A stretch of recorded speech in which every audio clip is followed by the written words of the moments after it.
And then those people are in our funnel, they're in our CRM, we're dripping on them, they're constantly seeing the things that we're doing inside of our company. So when they are graduated, when they got their license, they're already familiar with us, they already kind of see us, they see our culture, they see our value proposition, so they're going to be more eager, more receptive to join that organization. Okay, so that's single A. If you're like, again, a Major League Baseball fan, that's a single A, somebody who's not even in school. Okay, double A are usually the individuals that are currently in school, in a process of taking their exam.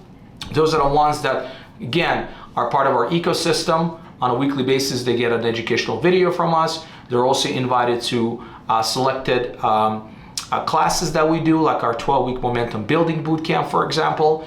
And again, they're constantly seeing our stuff.